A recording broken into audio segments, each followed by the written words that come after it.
Reading from Srimad Bhagavatam, Canto 3, Chapter 18, text number 20 and 21.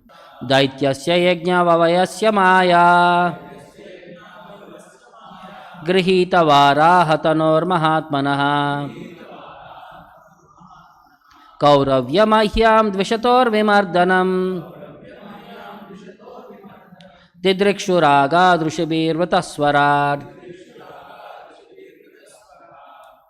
Translation and purport by Jagadguru Srila Prabhupada. O descendant of Guru, Brahma, the most independent demigod of the universe, accompanied by his followers, came to see the terrible fight for the sake of the world between the demon and the personality of Godhead, who appeared in the form of a boar. Purport by Srila Prabhupada. The fight between the Lord and the Supreme Personality of Godhead and the demon is compared to a fight between bulls for the sake of a cow. The earth planet is also called as go or cow. As bulls fight between themselves to ascertain who will have union with a cow, there is always a constant fight between the demons and the Supreme Lord or his representative for the supremacy over the earth. Here the Lord is significantly described as Yajna Avayava. One should not consider the Lord to have the body of an ordinary boar. He can assume any form and he possesses all such forms eternally. It is from him that all the other forms have emanated. This boar form is not to be considered the form of an ordinary hog. His body is actually full of yajna or worshipable offerings. Yajna, sacrifices, are offered to Vishnu. Yajna means the body of Vishnu. His body is not material, therefore he should not be taken to be an ordinary boar. Brahma is described in this verse as Swarat. Actually, fully independence is exclusive to the Lord himself. But as a part and parcel of the Supreme Lord, every living entity has a minute quantity of independence. Each and every one of the living entities within the universe has this minute independence, but Brahma, being the chief of all living entities, has a greater potential of independence than any other. He is a representative of Krishna, the Supreme Personality of Godhead, and has been assigned to preside over universal affairs. All the other demigods work for him, therefore he is described here as Swarat. He is always accompanied by great sages and transcendentalists, all of whom came to see the bullfight between the demon and the Lord. Next verse, I'll recite myself. Ashanna saundiram apeta sadvasam krita pratikaram aharya vikramam vilaksha daityam bhagavan sahasraner jagada narayanam adishukaram. After arriving at the place of combat, Brahma, the leader of the thousands of sages and transcendentalists, saw the demon who has attained such unprecedented power that no one could fight with him. Brahma then addressed Narayana, who was assuming the form of a boar for the first time. Doesn't say Bhakti Vedanta. So situation, what is happening at the fight, visualization further has been delineated here. When Hiranyaksha started abusing the Lord gave him back. Because of that words exchange, the last verse it was said, they started fighting like two bulls. The same point has been elaborated here. Who was witnessing this fight? Brahma, with all the sages accompanied by Brahma, all the great transcendentalists. For what purpose are they visualizing this fight? For the benefit of the world. How it will benefit the world? We'll understand future. Daityasya yajna avayasya maya grihita varaha tanor mahatmanaha. So there were two personalities. One was Daityasya, the demon. Then Yajna Avayavasya, the Lord who had accepted the form of Yajna, Maya Grihita Tanor Varaha Tanoho. By his internal potency, the Supreme Lord accepted a form which resembles like a boar. And if you say, but boar, but what is his quality? Mahatmanaha.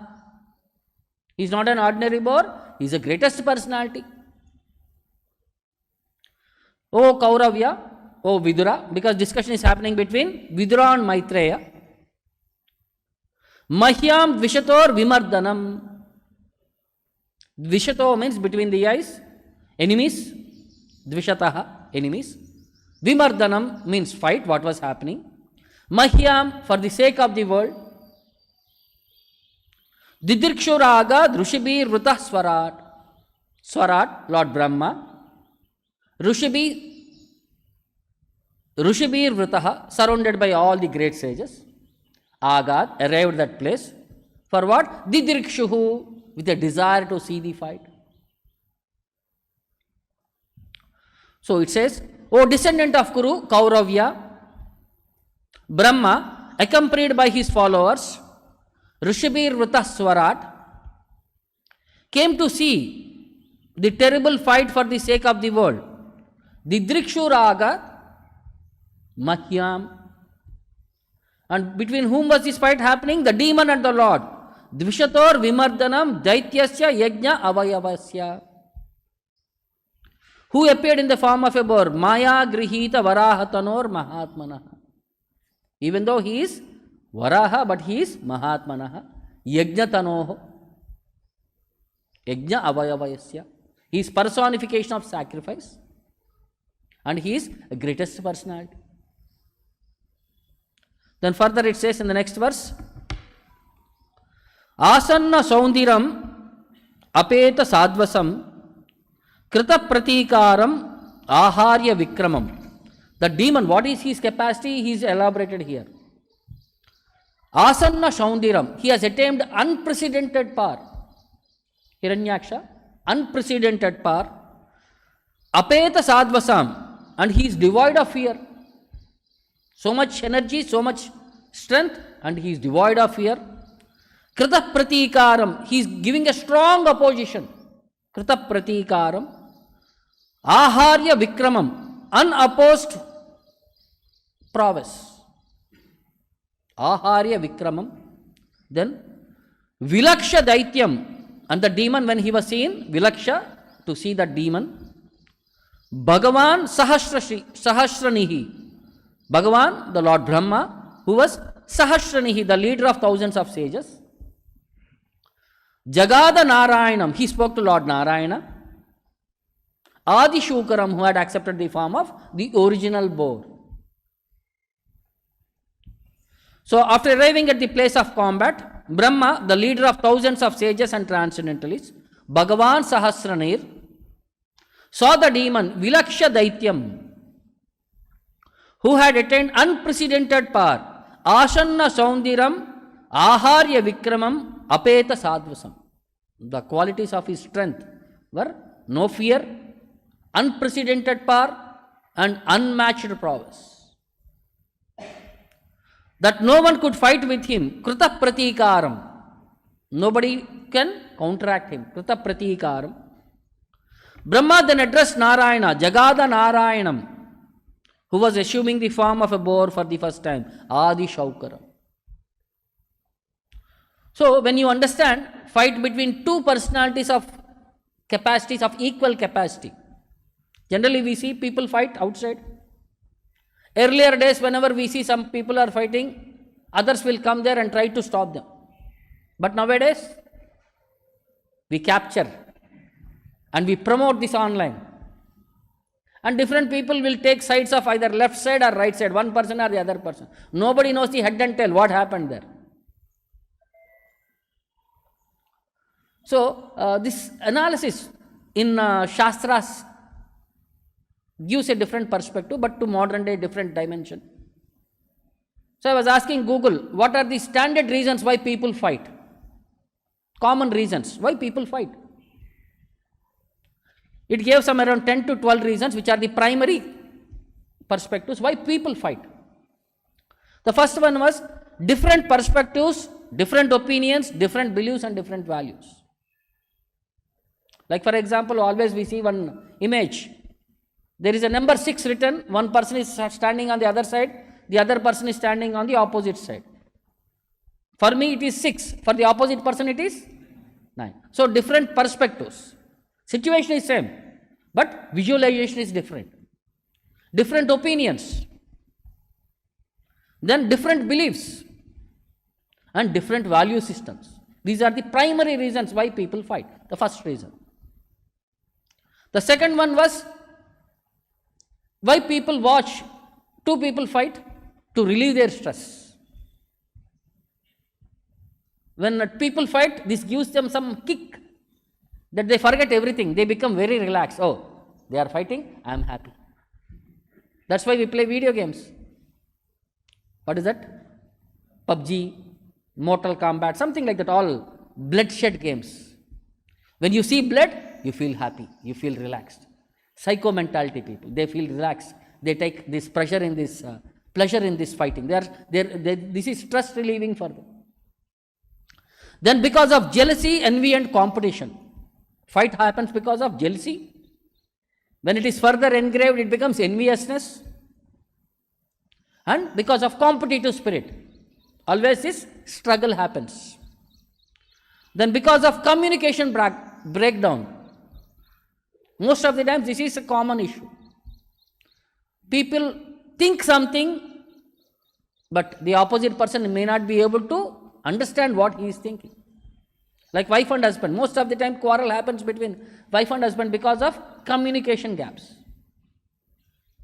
Then because of money issues. In Kali Yuga it is said, the biggest culprit for fights is money.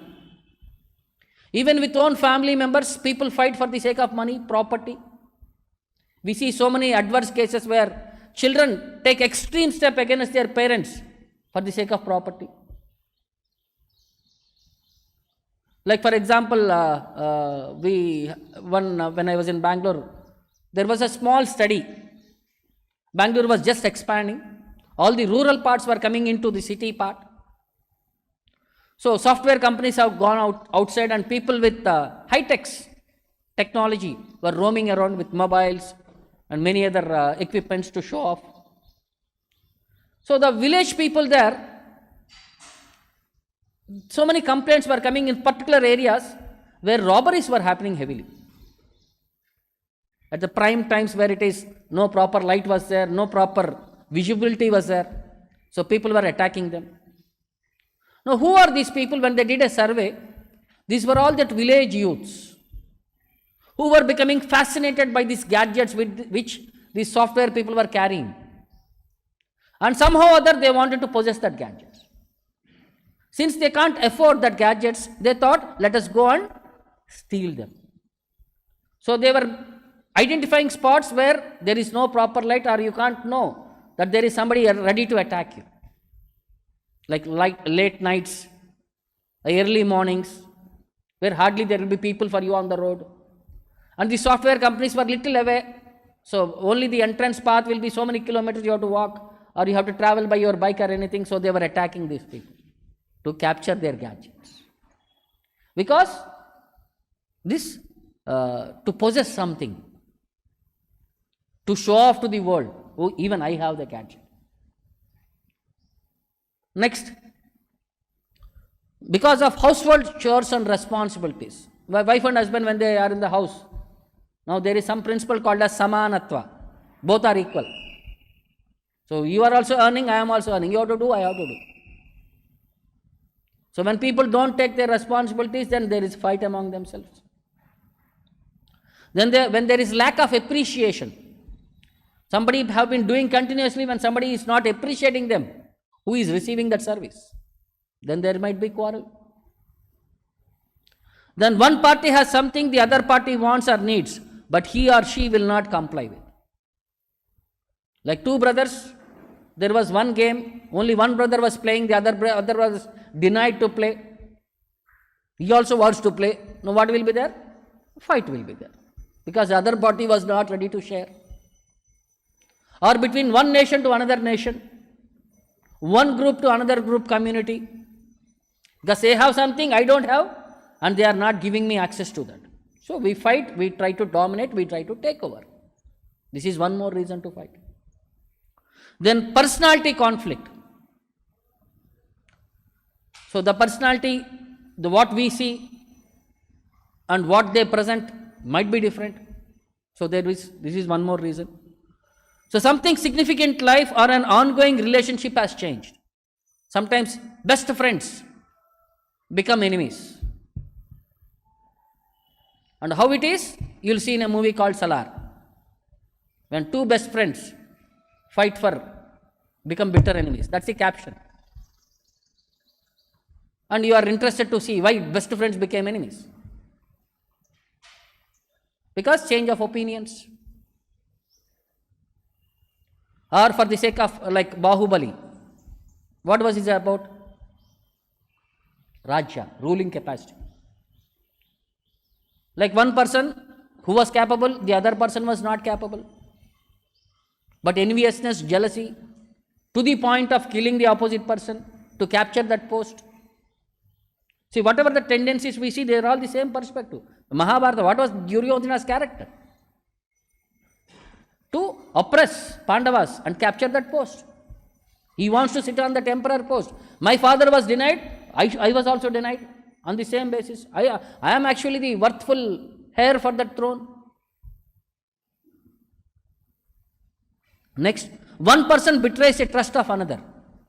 So when there is trust issues, so when somebody is cheated, there will be fighting.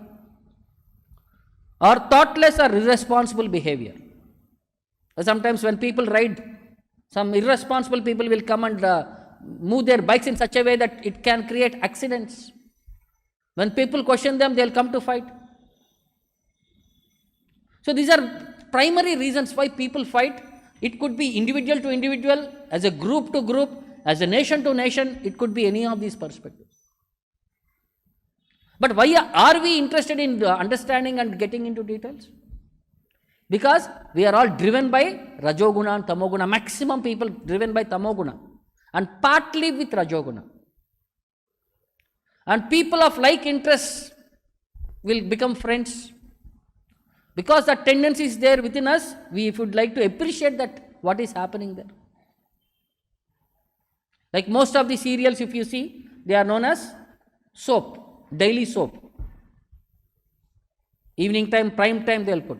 And what are these majorly these serials are all? Fight. Fight between whom? Family members. Either mother-in-law, daughter-in-law, or between two daughter-in-laws, something. This is all fight only. And everybody is sitting and watching and taking enjoyment. Or sometimes it is said that we become inspired by them and we implement that in our house. They say based on real stories. So in that way, what is happening? One is inspiring the other. So there was one medical analysis. They say, when will be the society advancing? When you stop watching all these shows, they say. For example, Big Boss. What is this Big Boss about? Some 20 people are placed in a room and made them to fight.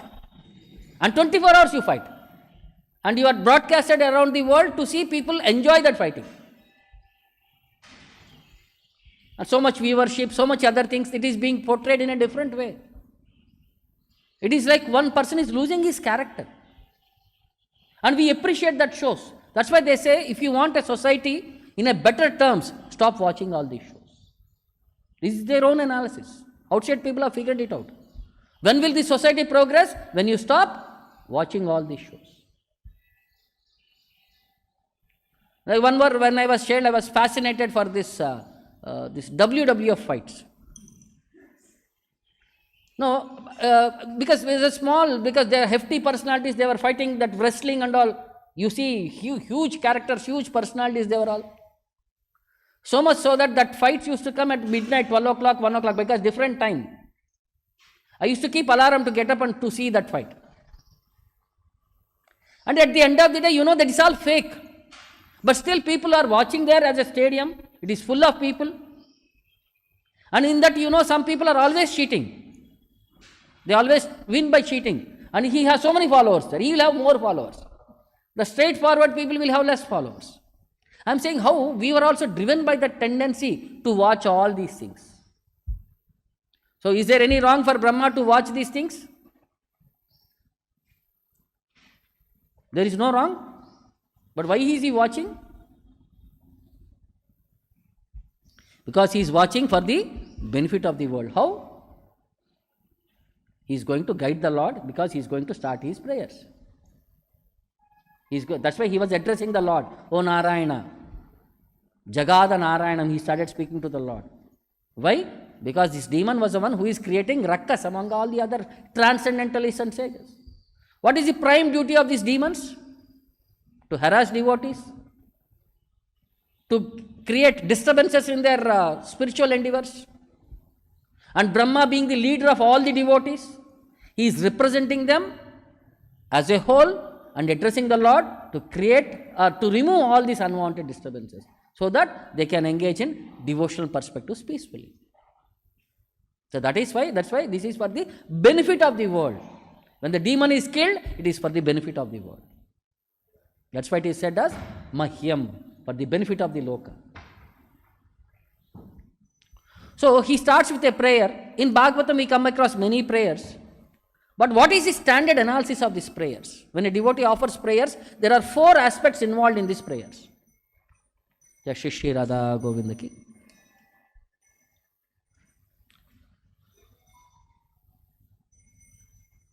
The first aspect is to praise the Lord. In the prayers, the first thing will be to praise the Lord. The second thing was to express our own disqualification. Then third one is we thank the Lord for all that He has given us.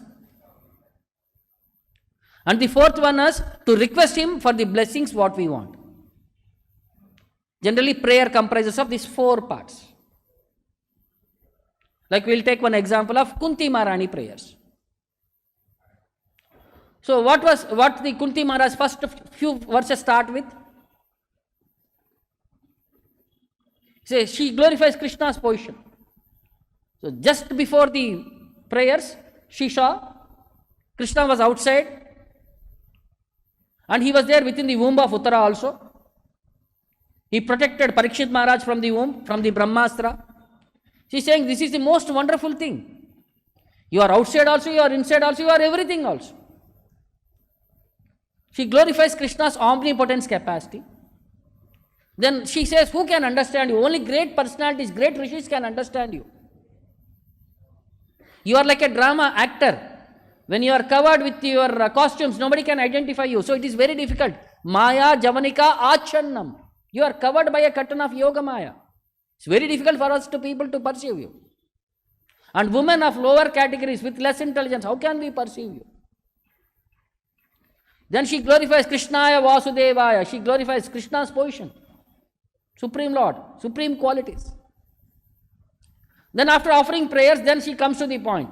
She says, thank you very much for protecting us in all circumstances. Vishan Mahagne Purushada Darshanat Asat Sabaya Vanavasa Krichitaha. She explains entire her life. Every problem she has faced and every step you are there to protect me.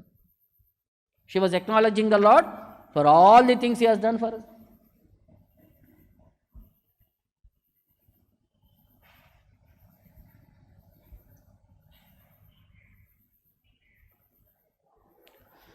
Then she thanks the Lord for the help He has provided for her, not only to her entire family. At every step and every circumstances, He was there as a guide. And she was trying to understand something which was very bewildering, where common people can't understand. How Krishna becomes bound by Mother Yashoda. The Supreme Lord, who cannot be bound by anyone, becomes bound by Mother Yashoda. One fear personified. By seeing Krishna becomes running away. And he is running away from Mother Yashoda. And she gives various opinions for the Lord's descent to this material world. And finally she says what she wants. And she says, give me detachment. Detachment from whom? From my own family members. From Pandavas, from Vrishnis, everybody. Why she is asking detachment? And all are who? Great personalities. Pandavas, great devotees. And Vrishni side, Vasudeva, mother and father of Krishna. Why she is asking detachment? Detachment from bodily platform. Identification as bodily relationship. But she wants the association of pure devotees. Not from the bodily platform, but from the understanding of devotional platform. Because as the river Ganges naturally flows towards the ocean, she says, let my attachment be only to your lotus feet, undeviated other than your lotus feet. See, the prime understanding you can catch now, how she was imploring the Lord what she wants. She wants only unalloyed devotion to the Lord, with no addition or subtraction in the form of family members, attachment, house, that, this, all these things, unwanted things, and bodily relationship.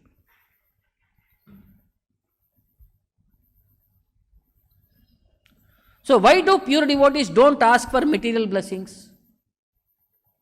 That symptom of pure devotion is jnana karmadi anavrittam. Like Dhruva Maharaj, when he started his prayers also, he was also in the same mood. What was his intention? He wanted to capture a kingdom which was beyond Brahma's perspective, which was practically impossible. When he did tapasya with so much vigor, in 6 months he was able to satisfy the Lord and he was able to have darshan of the Lord. But after offering all the prayers, when he saw the Lord and blessed by the Lord, when he offered the prayers, what was the final thing what he said? Swamin Kritardosmin Varam na yache. I don't want any other things. I have obtained you, I don't want anything else. Because that symptom of pure devotion is we are not doing any business with the Lord. And Prahlad Maharaj, when he offered his prayers, Narsimha became so satisfied. He said, what benediction do you want? Prahlada says, don't make me a businessman. I have not done bhakti for anything. But Lord was pushing him to take some benediction. Finally, Prahlada said, if you want to at all to give me any benediction, liberate my father. I don't want anything else. The Lord said, because of being such a pure devotee, not only your father, 28 generations, means 14 generations up and down are all automatically liberated because of your such a pure devotional service.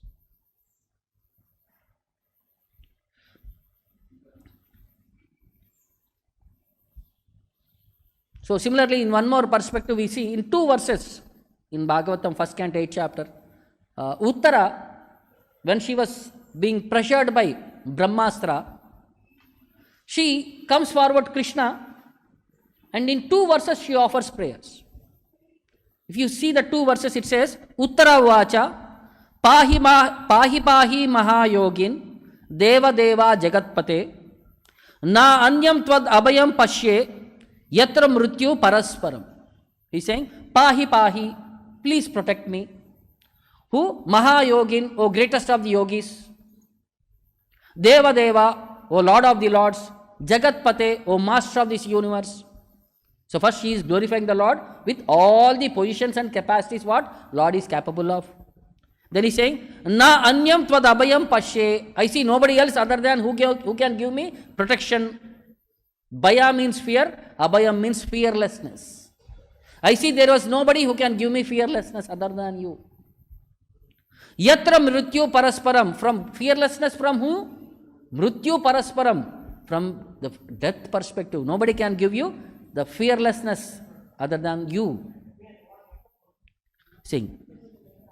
Abhidravati mam isha sharas taptashayo vibo kamam dahatu mam nata mame garbo nipatyatam. He's saying, she begs for, oh my dear Isha, oh my dear Lord, you are Vibho, you are all powerful, you can do anything and everything. Tapta ashaya sharaha, there was one iron arrow, Brahmastra, which was fully blazing and coming towards me. Abhidravati mam, that blazing arrow is attacking me, Abhidravati mam. Dahatu mam, let it burn me, no problem, I am not bothered to die.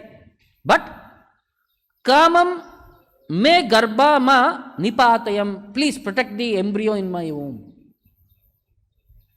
She is saying, oh my dear Nata, oh my dear Lord, oh my dear Master, please do this favor for me. If you want, you can kill me, I don't have any problem, but please protect the embryo from my womb. Now you can see the 4 analysis. In the just 2 verses only, these 4 aspects have been covered. So, this is a standard of offering prayers.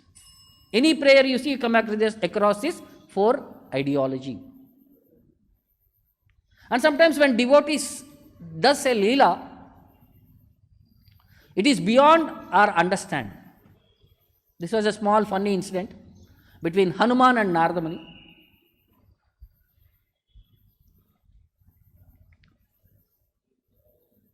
So one day Hanuman was with his mother as a small boy with Ketari. They heard some musical instruments being played with a veena, and a beautiful singing of Krishna's holy name was coming from little far off distance. So Ketari asked her son, who is singing? It must be Narada Muni who was passing by singing the glories of the Lord. So Hanuman asked, as a small boy, who is this person? Who is this Narada? So Ketari replied, he is a very great devotee. He doesn't need any introduction. You just go to him and you will find the greatness of this devotee. So immediately Hanuman jumped up and found Narada Muni, who was passing on his way through their palace. He was going to meet some rishis there. So Hanuman jumped up and paid obeisances to Narada Muni. He said, Narada Muni, I heard that you are a very great devotee. You must bless me. Without blessing me, you are not allowed to go further. Narada said, what blessing do you want? Now Hanuman said, I already got various blessings. All the devatas blessed with me with all possible opportunities. Give me something which I don't have. Then Narada Muni was thinking, oh, you have that, you have this, you have this. So what is the thing which is you don't have? I see that you only don't have that, your singing capacity.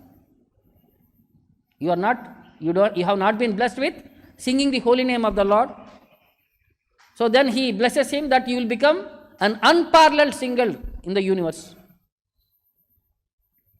So Hanuman said, okay, you have blessed me. But and Narada said, I wanted to go, I have blessed you. But Hanuman said, you have already blessed me. So let me test whether I have become good singer or not. So then he had asked, which raga should I sing? He said, okay, sing of your choice. Then he started singing a raga. That raga is so special, even a stone can become melted. So he started singing. Narada Muni was closing his eyes and he kept his veena aside. And so much engrossed in that singing, Hanuman, when he was singing, chose that raga where even stones can melt. Because of it, the stone which was holding on to that veena got melted. And that veena got into that stone and it was floating on the stone.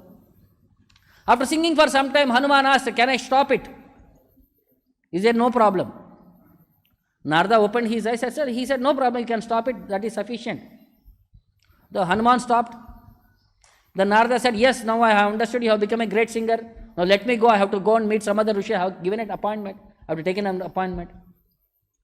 Then when he got up and when he tried to take his veena, because of the singing stopped, what happened?